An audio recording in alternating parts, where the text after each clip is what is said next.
My guest is a licensed acupuncturist and herbalist practicing in New York and New Jersey, with a deep commitment to women's health and well-being, including fertility, pregnancy, and postpartum care, just to name a few.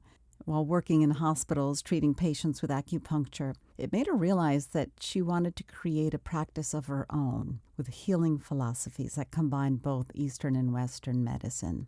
Hello, Leah Kim, and welcome to my podcast, Should Have Listened to My Mother.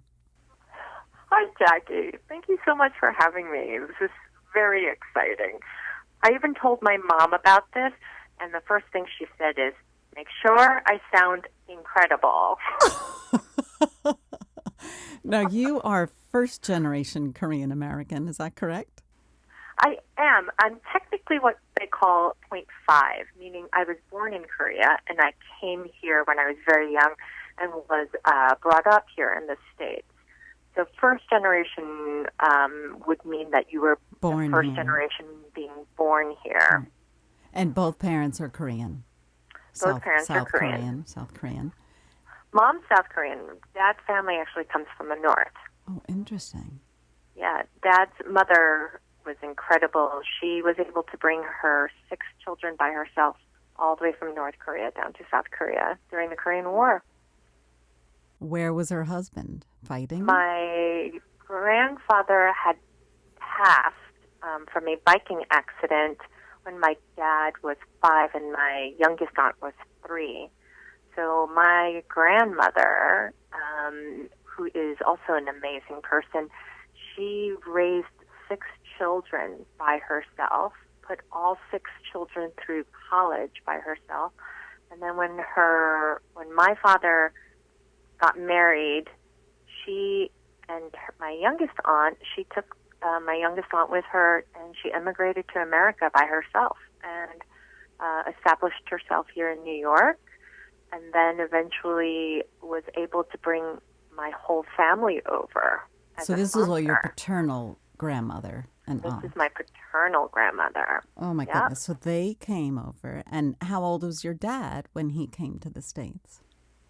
So my dad was probably, I was 4. Dad would have been only 32. So they were married in Korea, and my parents had all 3 of us. I have 3 sisters. We're all about a year apart. And then when my youngest sister was about 1.5, 2 years old, we immigrated here to the States. So I came when I was about 4. My middle sister was 3, and then my youngest sister was 2. So we have to have a whole other episode of the podcast to talk about your paternal grandmother. Yeah, and she and 2 other Korean ladies built one of the largest Korean churches in New York. So will you come back and we can talk about your dad's side of the family? Sure, we could totally talk about my grandmother. What is your mom's name? My mom's name is Jung Yoon Kim, Kim. Could you spell that for me? So that's Myunghee. And your full Korean name is? Jung Yoon, Jungyoon. And then Leah Kim. Mm-hmm. Leah is actually an adopted name that my mother made us adopt. So my sisters and I went by our Korean names throughout our whole childhood. And when we moved out to Long Island, it would have been my sophomore year in high school, we moved out there because of school issues. And it turned out my sisters and I and a handful of other minority children were in a predominantly white high school. And so I can't remember if someone suggested it or she thought of it. She thought that it'd be easier for us to acclimate to a predominantly white high school if we took on American names, which was fine by me because I had been so sick of people butchering my Korean name for years. And she said the only caveat was either my sisters and I pick a name from the Bible, or that one of us has to be named Sharon, because the flower of Korea is the rose of Sharon, Sharon. So she said, either going to pick names from the Bible, or one of you is going to be named Rose and the other is going to be named Sharon. And then she was like, the third person, we don't know, we'll just pick a name from the Bible. So who picked what? Who got Sharon? Nobody got Sharon because none of us wanted to be named Rose or Sharon. And there's a lot more names in the Bible that was, interesting. So we all picked names that I guess we resonated with. And I picked Leah, my sister picked Rebecca, and my younger sister obviously was not paying attention during Sunday school because she picked the name Elisha, spelled Elisha. Now, that is actually the spelling of the prophet Elisha. So she named herself after a prophet, a male prophet. Kind of befits her sort of, youngest child, like I'm the end-all, be-all. So this is high school that you took an American name. Where were you living before when you first came to the U.S.? We lived the majority of our young lives out in Queens, and it was very idyllic. We lived in a very safe area of Flushing and then an area called Fresh Meadows, and it was great. In junior high school, we'd play hooky, and we would take the bus or the subway into Manhattan, and, my friends and I would go down to Canal Street and, go hang out at Canal Jeans. And, one time we actually took the train all the way to Coney Island. Is this like cutting school days? Your mom didn't know? Oh, yeah. Mom had no idea. Mom and Dad. And then, of course, cutting school actually kind of continued on into high school in Long Island. So my mom and my dad would have to go to work early, so they would leave us. And our school was within walking distance from our house. It was maybe like a 25-minute walk. It was walkable. So at the time, none of us could drive. So my mom would stand in the doorway and watch us walk down towards the high school. And then she would get in her car and drive off. Well, my sisters and I knew that after a certain point, she can't see us. So we would hide in the bushes and then wait for X amount of time that we knew it would take for her to get ready and drive out, and we'd just walk back home. And the three of us it would be a secret between the three of us. We'd stay home, we'd eat, we'd watch TV, do whatever. And, we didn't do this often, but it was, it was a little hard for us. We had so much freedom growing up in Queens, and Long Island was a little bit stifling for us. You couldn't get anywhere because there was no mass transit. Yeah. We were used to taking buses since we were young. Well, I was. My sisters were too young. I was used to taking buses and hopping on a subway and going somewhere, or we could walk to the local stores. So Long Island was a little bit culture shock, stifling for me. Yeah, and then being one of the 10 minority students in a predominantly white high school, it wasn't all that fun for us. So we were just like, maybe today we'll just stay home. And, the three of us would always have to say, we're in agreement, we're not telling Mom. And, of course, we'd all be like, yeah, of course. So it wasn't until much later, obviously, until we were, well into our adulthood, that we happened to tell our mom that this is what we used to do. And she just, she was in shock. And then she started to laugh. And she's like, you guys are such jerks. And I'm like, Mom, we at least got into good colleges. We're not derelicts. She's like, ugh. She's like, if I knew. I was like, if you knew, we'd be dead. Did you speak Korean at home? Yes. So it was the policy of our parents that in the house we could only speak Korean. And if we started to speak in English, they would correct us, or, we would get a punishment where we couldn't watch TV for an hour or something like that. So we only spoke Korean in the home. And, I'm grateful for that. It's why, my sisters and I are so relatively bilingual. But when we were younger, they wouldn't answer us if we spoke in English. It was very strict.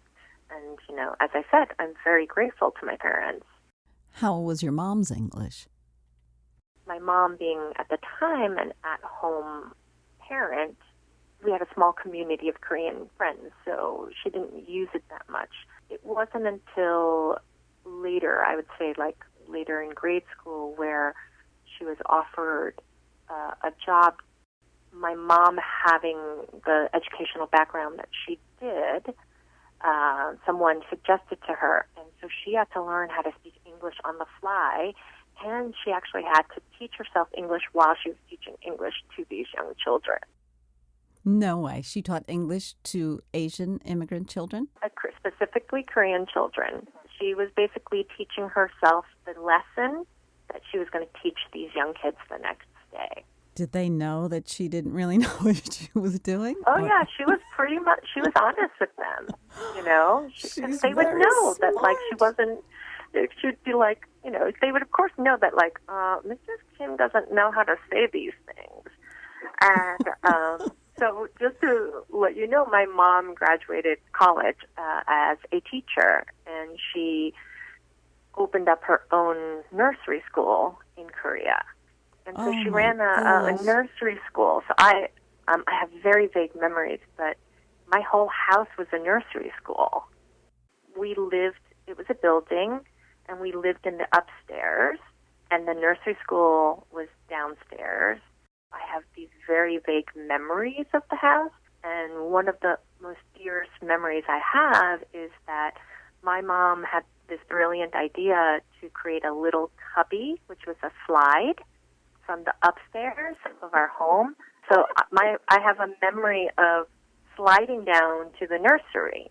Because she had this background in teaching, the New York public school system was so desperate for anybody to teach ESL classes that they hired her, even though she had such a limited command of the English language.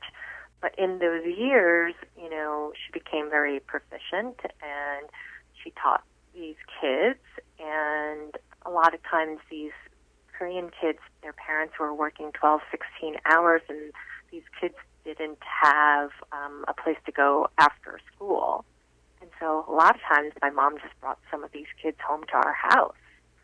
And so there was this sense of, you know, you help out your community in any way, shape, or form. And I think that was probably the seed to my mom creating the pre-nursery and nursery school that she started with the church that my paternal grandmother started. And we ran a 5-borough pre-K, pre-nursery and pre-K out of that church. We had at one time 7 yellow buses that were going to all 5 boroughs, picking up children to bring it to our program. Oh, this is so cool. I can't tell you how many guests have either been children of teachers or teachers themselves. They work so hard, and they could change your child's life, any child's life. Mm-hmm. And there's a strata of Korean American children in the New York and New Jersey area that still remember my mom. Because she was the head of the pre-K nursery school, and because it was also run by our church, they would also, those who came to our church would see her, because my mom's a pastor, and she would also be doing the pre-K and K sermons on Sundays. I didn't know your mom was a pastor. My mom's a theologian. She is retired now, but she does help the Sunday school in Korea for the church that she attends there. What was the name of the school in Queens? The church is the Korean Church of Queens, and her nursery school was called Grace Daycare. Is it still there? Do you know? It is still there. It was really meant to promote the church and the Korean culture and the community. We sort of moved away from, really embracing community. Who was the disciplinarian in the family? Oh, Mom. Mom was definitely the disciplinarian. she was the everyday disciplinarian. Let me actually back up. She was the one that we obviously feared, and Dad was always the one that, like, we'd be like, oh, yay, Dad, like we'd run off to Dad. She was the everyday disciplinarian, but I think the majority of the time moms are the everyday disciplinarian. They're the ones that are usually saying, no, you can't do this, can't do that, get your homework done, because they're running the household. But my dad, he was a great disciplinarian, and even now my mom will concede to the fact that he may have screamed, but he never laid a hand on us. Mom spanked us every once in a while. She employed actually a very interesting psychological tactic.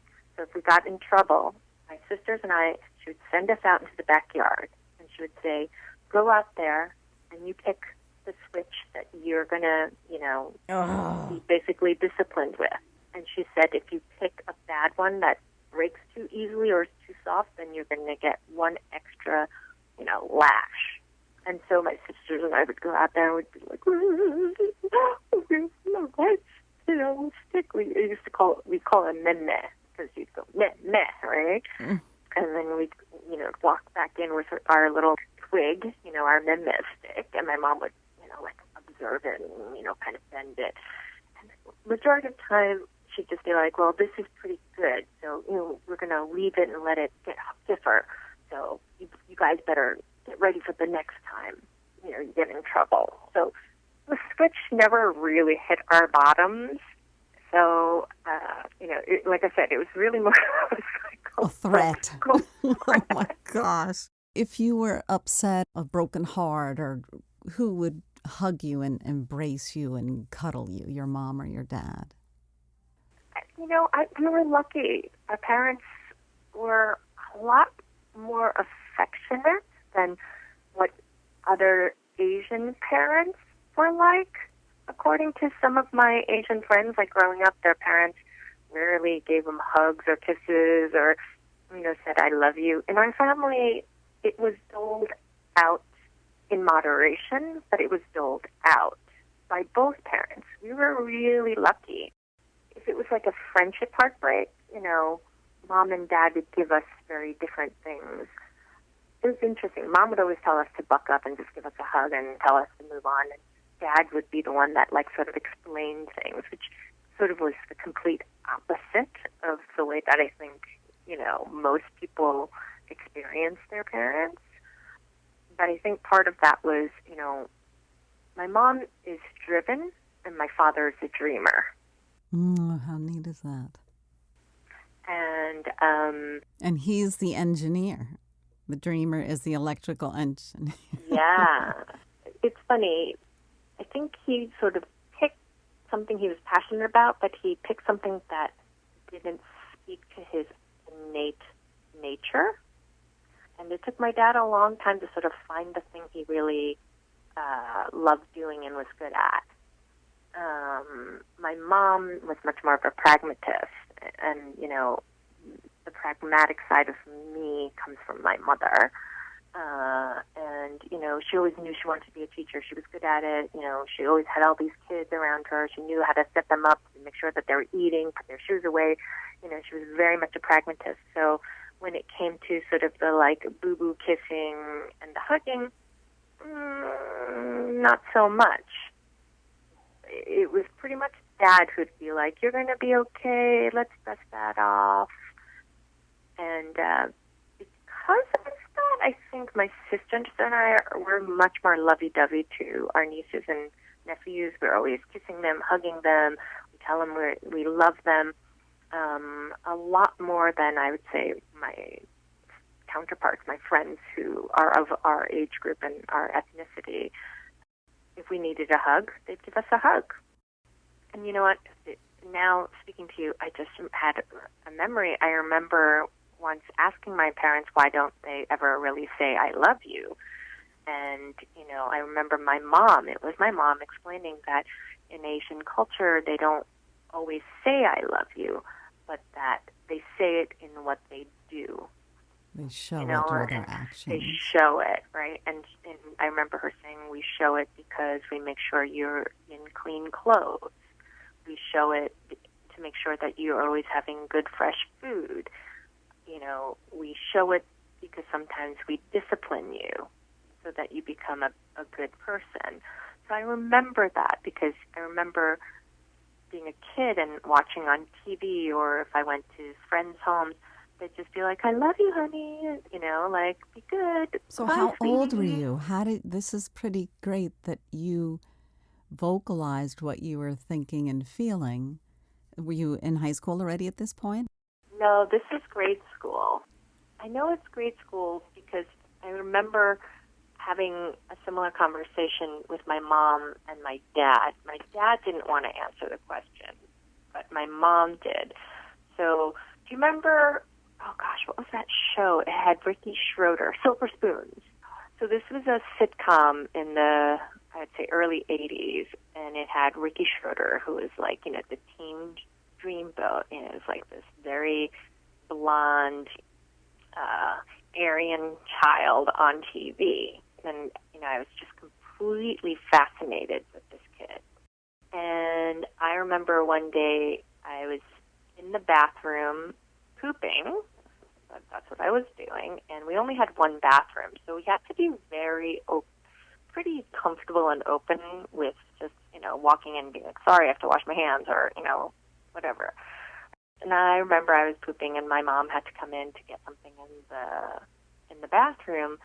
And I said, Mom, I have a question. And she goes, well, okay, when you're done, you know, come out and I'll answer it. So I remember her, you know, leaving the bathroom, finished pooping, did my business, and washed my hands, came out. And my mom was sitting at her vanity, which was right next to the bathroom. So I sat next to her, and, you know, I remember putting on her. It's interesting now that we're talking about, whenever I had questions, it was always next to my mom, watching her put on or taking off makeup in her vanity. So that's why I knew it was grade school when I asked her, why don't you say I love you? Because it was a conversation I used to have looking at her through the mirror, which I think maybe took away some of the directness. Because Well, she was looking in the mirror and she wasn't have to look directly into your eyes.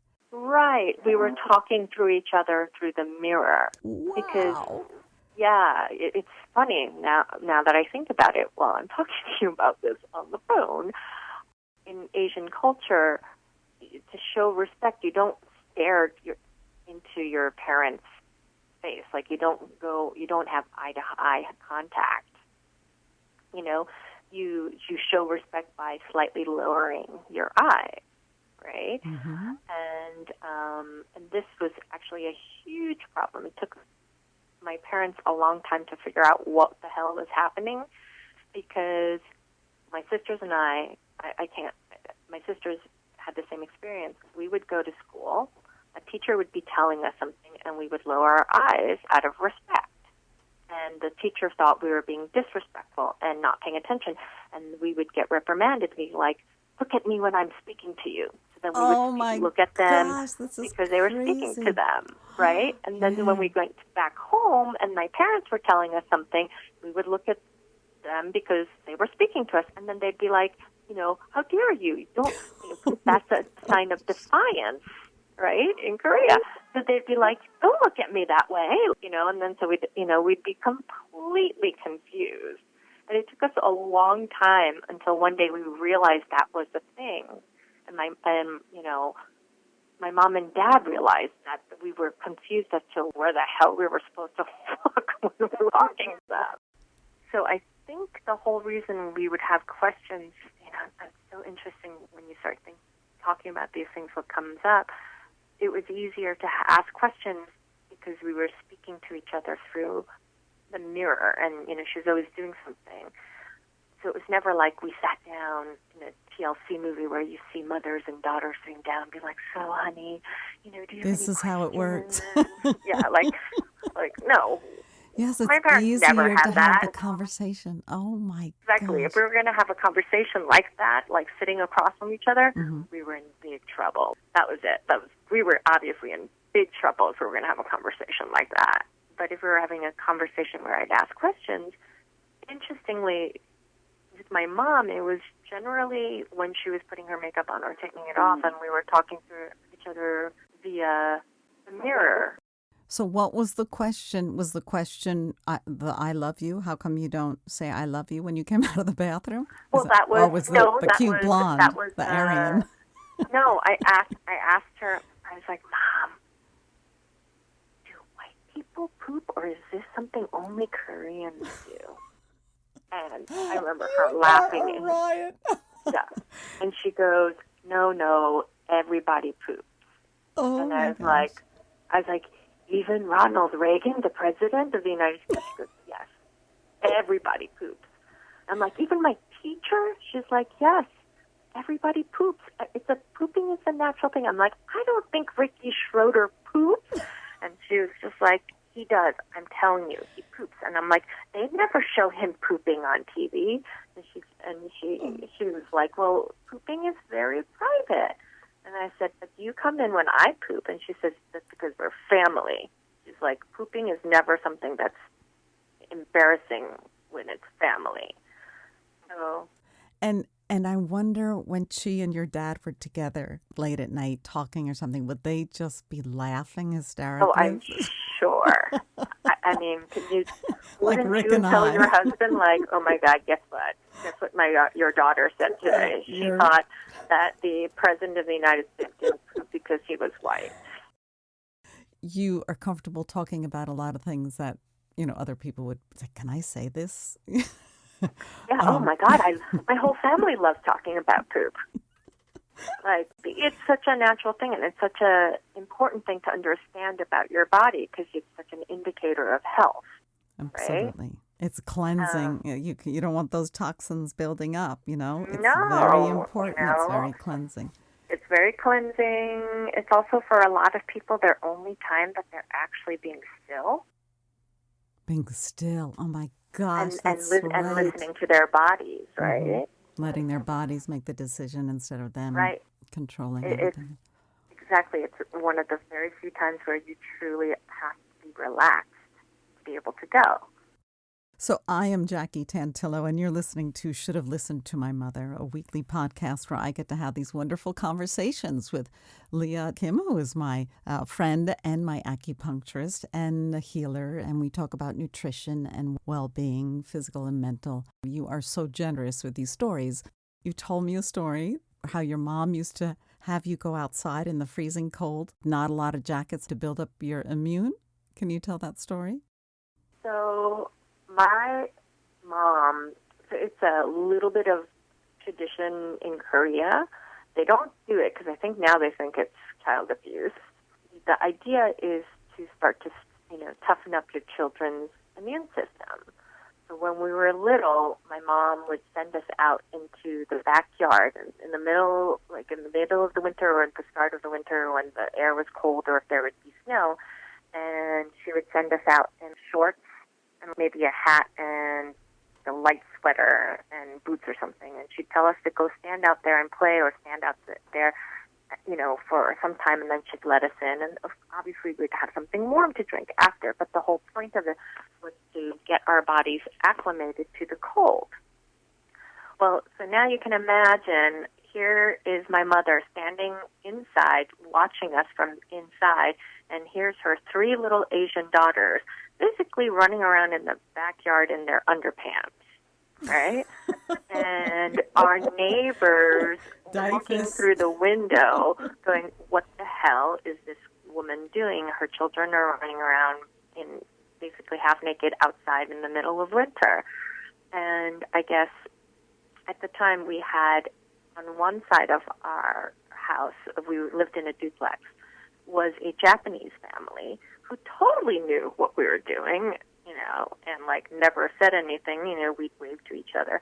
And then the other side, we had this sort of older white couple who we loved, but, they'd watch us do this. And one year they came out and they're like, what are you guys doing outside? And we're like, we're playing. And they saw my mom and they're like, for some reason, they called my mom Kathy. I guess because they couldn't pronounce my mother's name and they just chose Kathy as this random American name to call my mom. Mm-hmm. And my mom just accepted it. And so they'd be like, Kathy, what are your children doing outside half naked? And my mom in her broken English was trying to explain to them, oh, for health. And they're like, they're going to catch a cold, take them inside. And I think that was probably the end of when my mom stopped sort of doing these things to try to strengthen our immune system. Because, she got chastised by our neighbors, and she thought, oh, maybe this is America. Maybe they're right. This is their way to make my children healthier. And then at some point, we were told, oh, feed your kids lots of, make them drink milk. It's so healthy for you. So I remember my mom forcing us to drink glasses of milk. And, I personally hated milk. And, we'd cry and complain. The only one of us that actually really liked milk was my middle sister, who happens to be a good 3 inches taller than my sisters and my other sister. See what happens when you don't drink your milk? No. Now I'm like, oh, I should have drank my milk. The funny thing was, I grew up with having intestinal problems. Well, hello. Many years later, you realize, oh, most Asian children are lactose intolerant or lactose sensitive. Did your mom give up a lot of cultural traditions to fit in? Did she feel pressured to assimilate? No, you know what? She did a good job balancing things out. An example would be, she always made sure that my grandmother sent us new hanboks, which is the Korean, traditional clothing, so that we always had new hanboks for, like, New Year's, that whenever we grew out of one set, that she would request a second set. So we always felt like, oh, this is such special clothing. We're getting dressed up in our hanbok. But then she also did things like perm my sisters and I our hair so we'd look like Little Orphan Annie, because that was very popular, if you remember. And she thought this would be awesome. So there are pictures of my sisters and I where we literally have a massive fro. I apologize if my laughter comes across as No, being it's insensitive. hilarious. No, they're hilarious. Like, my sisters and I are standing there, and we've got this massive Orphan Annie fro on top of our heads. So she did want you guys to kind of fit in, or, I don't know her reasoning. Yeah, well, my mom was also very much a fashion plate. Both my parents were a little bit of fashion plate. So part of that was they just always wanted to make sure we looked respectable. I think part of it, just like that, the sort of discrimination back in the 70s and 80s for Asian children was that we were poor. Most Americans' experience as Asian children or Asians were like we were refugees, especially more on the East Coast than the West Coast. And I think she always wanted to make sure that we looked presentable, that we looked really well kept, because it was very important to her. Well, again, all the things that parents do to show they love you, mm-hmm.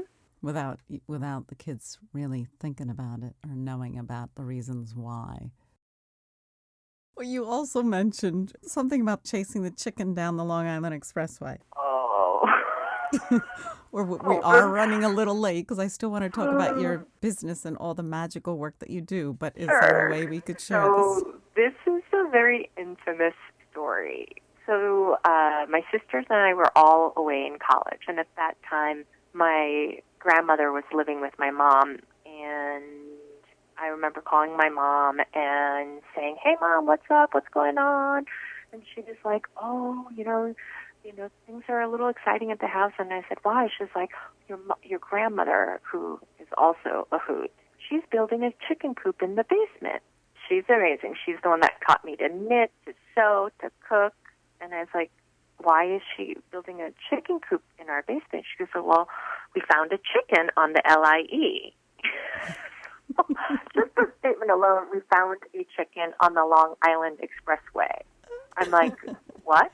She's like, "Oh, yeah, I was driving back from church with your grandma, and all of a sudden your grandma starts screaming, pull over, chicken, pull over. My mom's like, what? So she pulls over to the shoulder. My grandmother jumps out. And now you got to picture this. Long Island Expressway, tiny little blue Chevrolet, pulls off to the highway, and out pops these two little Asian people, women, and they are now frantically running up and down the shoulder of the LIE. For those who don't know, the Long Island Expressway, otherwise known as the LIE, it's 3 lanes, the main thoroughfare east and west from Manhattan out to Long Island. And that's correct. Traffic and speeding cars and mayhem all the time. So here they are, these two trying to catch a chicken. Chicken. Like, what the hell is a chicken doing on the Side shoulder of of the an road. LIE, right? So there they are. They're running around trying to catch this chicken, and they finally catch it. They get in the car. They drive home, and now my grandmother is elated because now she's got a chicken, and she's now currently building a chicken coop in the basement. And I'm like, are you kidding me? Like, what? First of all, like, what's a chicken doing on the LIE? And she's like, I don't know, but your grandma saw it, and now she has a pet. She's like, leave your grandmother alone. She needs something to do. She's got a chicken now. She's going to take care of the chicken. And I'm like, I don't know. What if it's a chicken that got loose from some sort of, research center? She's like, no, Grandma thinks it's just a regular chicken from somebody's home because, there was a string attached to one of its feet. And I was like, what does that have to do with anything? And she's like, well, usually when you raise chickens, you tie a string when they're young to one of their legs so that they're restricted. And after a while, they no longer go beyond a certain boundary. Did you know that? I didn't know that. I remember briefly hearing something about that.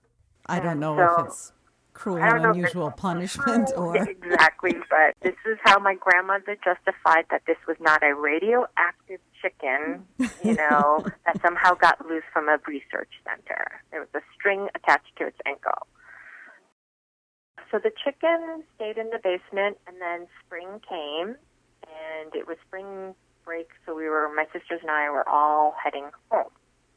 And I was the last one to come down. And so my mom picks me up from the train station, and we're driving, and I'm like, oh, I'm so excited, to see Grandma. And she goes, she turns out, she goes, don't mention the chicken. I'm like, what? She's like, don't mention the chicken. I'm like, okay, why? She's like, your grandmother is extremely upset. And I'm like, why? She's like, because, it was nice, the weather was nice, so your grandma decided to take the chicken and the chicken coop and put it in the backyard, and, so she set up the chicken coop so the chicken could get some sun, and how our neighbor, they have that big dog and and I said, the neighbor from the back? I was like, yes. Well, he somehow got into our yard and ate the chicken, and your grandma is so upset. She's so upset. Don't mention the chicken. We spent the whole week with my grandma and my mom and my dad, and we're having a great week. And it's the last dinner before all three of us are going back to school. So my grandma, of course, made this humongous table of delicious Korean food, right? And, we're all sitting and, all of our favorite dishes are there, and, we're eating and laughing, and my grandma goes, so did you like the tofu stew? Was it spicy enough? And I was like, oh, yeah. My sister's like, oh, my God, it was delicious. It was great. And then all of a sudden, slowly we see my mom and my grandmother giggling. And so we're like, what's so funny? And they're giggling. And I'm like, and my sisters and I are like, okay. And then all of a sudden, my mom starts pointing to the stew and laughing. She's like, that's the chicken. And I'm like, what are you talking about? She's like, that's the chicken. That's the chicken we've been raising for you guys. Oh, my gosh. And my sisters are like, the LIE chicken? She's like, yeah, that's the chicken. And my sisters and I, for like a split second, we were like, no. And then we realized, well, it was good. It's in our stomach. What are we going to do? Oh, my God. So my mom and my grandmother planned this whole story So there was because no they dog. knew, right, Oh, because they my knew gosh. if they told them that that was the chicken that they found on the LIE that they raised specifically so they can actually give fresh chicken to their daughters, they knew they would never eat it. Because we're an American.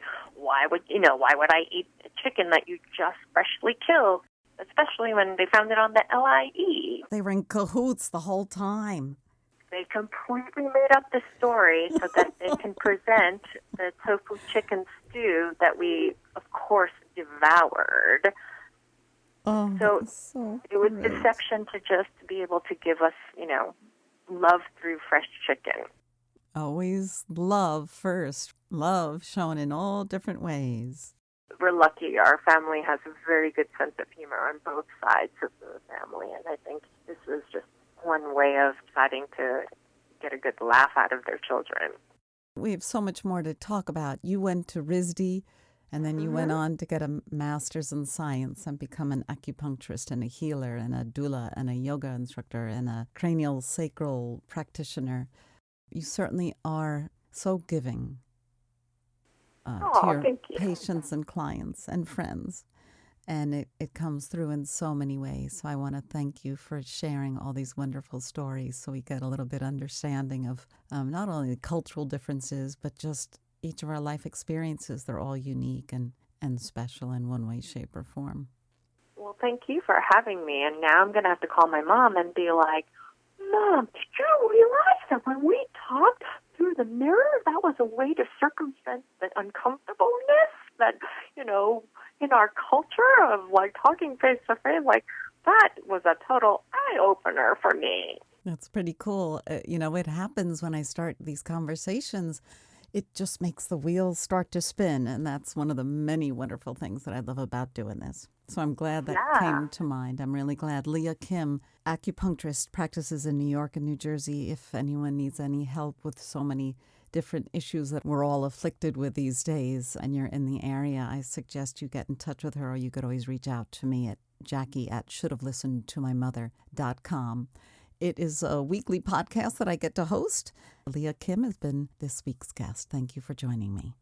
Well, thank you, Jackie, and it was so much fun to just tell my stories and actually get a great response from you.